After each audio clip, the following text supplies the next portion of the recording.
2021 was 1.7 million, 2022 was 2.6 million, 2023 was 3.5 million, 2024 was 4.5 million, and 2025 around 5 million in revenue out of Autism 360. But the skills that I acquired also helped me to acquire another business, which is a pediatric clinic that also is at an annualized run rate of 1.8 million. So all in all, you could say about 6.7 million. From startup in 5 years to 6.8 million is amazing. But as you know, revenue is fine, but where the real qualm, the real skill is, it's around profit.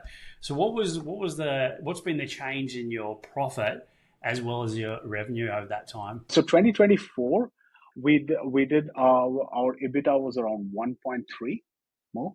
Okay. And 2025, it's likely, like both businesses combined, it's going to be around 1.6 to 1.7 mil. Which is a handy change from someone who is living in corporate land. Can you tell us a little bit about yourself and your business? So I'm Ash Bhattacharya. I'm the co-founder of Autism 360 and also the director of Eastside Speech Solutions. I was good with building, the websites and the funnels and all that kind of stuff. But where do I learn the evergreen skill of creating a business? So that's where you showed up, David, on LinkedIn. Started following you, followed some of your videos, and your videos really started making a lot of sense because it started talking about the fundamentals. You will have one shiny marketing strategy that works today, another one comes tomorrow. Okay, and that's the dynamic. But basically, the fundamental model doesn't change of attraction, conversion, and lead generation. So and fulfillment. So basically, I really started resonating with it, and then thought, okay, cool. I saw that it's for established businesses. I was still like doing sub 10,000, a month. So it was very, very new. So I just reached out. I had a team member, Fuson, from your team. Like, he was like, hey, look, you're not ready yet. We don't usually work with startups, but hey, look, these are some of the resources that you could work on and use these resources. And then, once you grow to a certain point, you come back here. Studied some of those material, okay, and started deploying them at a time. And then, as you pointed out, 2020, suddenly the world changed, and as it happened, and again, once you work hard, somehow stars align, okay, and you just got to be long enough in the opportunity phase to be able to seize on that. And we happen to be the right player at the right time with a solution ready to offer. So I just called her and said, hey, you know what? Like, you told me to get to 30,000 a month. I've gotten to that revenue mark. Okay. So, and she's like, has it been consistent? I said, yes, consistent for the last 3 months or something like that. She said, okay, cool. Let's have another conversation. Yeah. So that's basically how I became a part of the AG community. And you're one of the rare people that we've actually, from the startups, we don't normally work with startups. What were the biggest challenges that you could see ahead of you or that you were experiencing in that early stage of running the business, Ash? The biggest challenge I feel is that sometimes the founders or the business owner tends to become the bottleneck. Okay. They get to a position where they were like, look, I did all the work, I'm getting clients, I'm making some decent income, my basic lifestyle goals are met. I really don't want to go and hire somebody to leverage my time. Okay. That was like my biggest takeaway from like the first couple of months in AG, is that your time comes at a big cost. And the second part, of course, is like being able to do the critical thinking. Critical thinking is a skill, just like meditation is. I've been doing this for the last 5 years with AG. I'm still not that great at it, but every time I do it, I try to make it a little bit better. What has been the actual results that you've been able to produce from doing that, Ash? We have been able to achieve a really good lifestyle, send the kids to the schools that we want, live in a very good suburb, own a house. So pretty much, what most things that people aspire to achieve, it has done from a financial point of view. From a joy and lifestyle point of view, again, now that the team is leveraged in the sense that we have got like leads for each of the core engines or the functions, it gives me a lot of time to I love doing the school pickups and drop-offs, love going on like for a small holiday. And the best part is that the team can run without you. They just need to know what they are meant to, the outcome they're meant to achieve, and what the delegation looks like. Well, how cool does that feel? What's the difference for you around that from being corporate land to now having a business that's making that amount of profit, which is amazing. But more importantly, is the time freedom now that you can still have income that's you're making heaps of cash and you don't have to put in more time. You're putting in less time now and getting a better result. So tell us a bit about your psychology around that. Look, I guess the primary psychology is around building a legacy, right? Okay, so I guess the time that I have now, again, which is something I didn't have, let's say, 3-4 years back, or when I was in corporate, you were basically trading time for your pay slip, right? And the other part is, of course, creating the impact. Okay. Yeah. Yeah. I think what's fascinating is that you started a business very clearly from a impact first business, as a purpose business. It just goes to show you can have a great impact business and a highly profitable business at the same time. So super well done in that. In that journey, and given that there was not much of a journey before you joined us, you pretty much learnt most of the things from us. I'm just curious, what have been some of the biggest lessons that you have, and you and Shara, your wife, have learned through the process? The goal should always be to increase your value creation score, right? So if I were to think, and there's something I did right from the start, and I wouldn't do it if it would not be like AG, right? Even when your business is making like 20K or 30K, your value creation score is still maybe, let's say, $100 an hour, right? I mean, you're at least spending that much, right? But somehow business owners get into $10, $20 kind of tasks, right?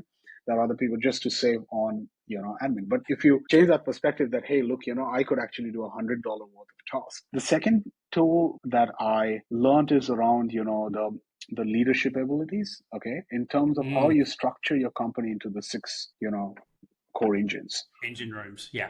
And that's basically the whole business, There's no part of the business that we leave out, right? So it's basically these are the 6 engine rooms.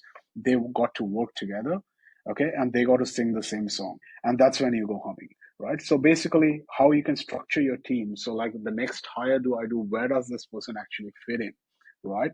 Is important because every hire is. So structuring around those engine rooms is really good. And the third part is the accountability process, right? My role has changed in the business, and I will hijack some of your words here, but basically, so my role was like being from the tasker or being the project manager, actually executing some of those or guiding the execution of those tasks, to be more like looking at the IBMs, say, hey, look, what is worth doing here, what is not, setting the priorities, and hijacking your word, becoming the chief reminding officer of the company, right? So the more I do it, more I see value in it. And sometimes if I would remind the same thing and the team members would get annoyed about it, or it's like going on about the same thing, that's when I know that the message has actually gone through. Okay. Yeah. And it's disseminated across the team. And that's when I stop reminding them about it. Love that. So for a lot of people don't realize that like my role and our role at Abundance Global is to be the chief reminding officer for the business owners. Because here's the truth is, as you're going through, it's an intellectual blood sport doing business, and you're in the thick of the fight a lot of times. When you're in the thick of the fight, you just sometimes forget things. You know that classic quote that we've got, which is, it was working so well, I stopped doing it. Yeah. So we're your chief reminding officer, and that is the big message, is as the leader within an organisation, your job is to be the chief reminding officer, and you've done a remarkable job on that, which is epic. What's one challenge, though, that you didn't expect to face, and how did you deal with it? Things were really going great till we hit about like the 300K month kind of a revenue mark, okay? And that's where suddenly you look at this and this has become there are parts of this which you cannot control, and even if you put a mechanism to control it, you're not going to feel the effect right away. Small business is very agile, right? You make a change here, you see the impact next week or the week after, right? So that's where basically we thought, hey, look, this is great, and we have had such a great run, okay? Let's go, and we have been very profitable. Let's just go and see, try and be super aggressive and in our overall growth approach. And it all fell into perspective later when we talked about the desert and everything else, right? So where everything fell into perspective. But basically, at that point in time, it felt like, hey, okay, go, go, go mode, without actually having a plan and just thinking that what's worked to get us from 80K to 300K is actually going to work for us to work to get from 300K to 800K. Okay, not how it works. Everything needs to change. The team needs to change. The leaders needs to change. Your marketing needs to change. You need to change, most importantly. I feel like there's a lot an entrepreneur needs to go through to go from a 7-figure to 8-figure. I think that is a big transition in itself, right?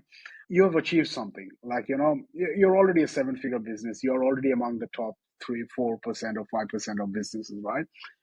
And then you've got this fear on one side. It's like, I don't want to lose what I've already achieved, things are going good. But then you also got the ambition that, hey, I know it could go there, right?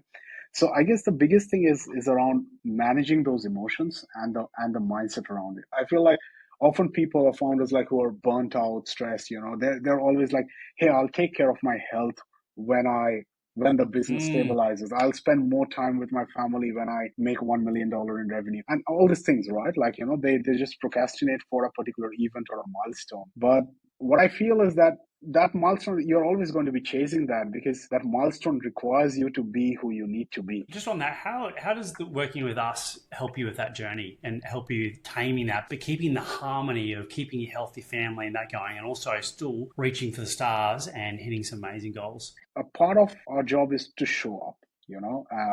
Be ready, be perceptive, be coachable. Again, I tend to show up more engaged when I'm having a tough time. Gives you that anchor, reminds you what you need to do and why you need to do it and what's involved, what's at stake here. The other part is actually, again, doing our vision days. It's where you get to step out of the business completely for 2 days. And for anyone wondering, no, nothing, your business is not going to fall apart 2 days without you.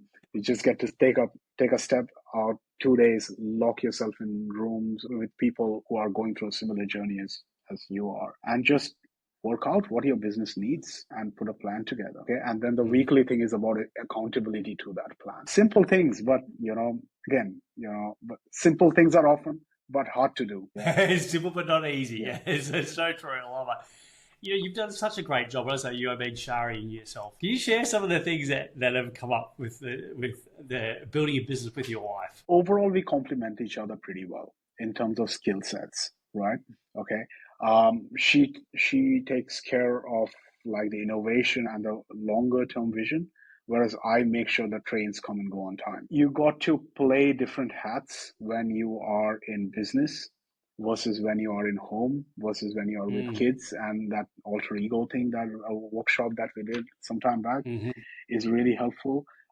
Because just like any other partners, we may be working through a few things at home, sorting out our challenges. But when we are coming to the office, we are present in what the business needs. The challenge when you've got a very close personal relationship is those two, business and personal, get intertwined.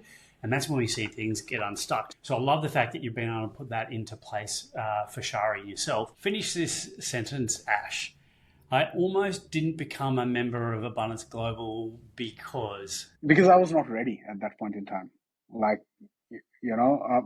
my business, like, it is just an idea, right? But I have never had, like, it's hard to answer the question because I always knew, like, that I wanted to be here, and I've been here for almost 5 years now.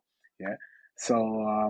So yeah, I mean, I almost didn't join because I wasn't ready. And the moment I was ready, like, moment AG felt I was ready, I was in. Love it. Who would you recommend Abundance Global for? You could be a small business. You could be doing everything just by yourself. And you may be perfectly happy with that. It gives you a lifestyle income. You're good, you don't want the stress of bigger business. Or you could have a bigger business that works well, gives you the lifestyle. Where you would benefit most joining AG is if you are, regardless of which stage you are in the business, unless of course you're in very startup idea stage, but if you're a revenue generating business, where you would get most value is if, as a founder, as a business owner, as an entrepreneur, clarity is what you're seeking. If you have sort of like a goal and you don't know how to get there, okay, you should think about Abundance Global. If you do not know where you need to go and want to have a conversation about it, you should have a chat with Abundance Global. The knowledge and the mentoring from that I've received from yourself, Nick, Julia, and everyone else, that is phenomenal. And but that aside, even in terms of like the collective intelligence that the community has, That's gold. Love it.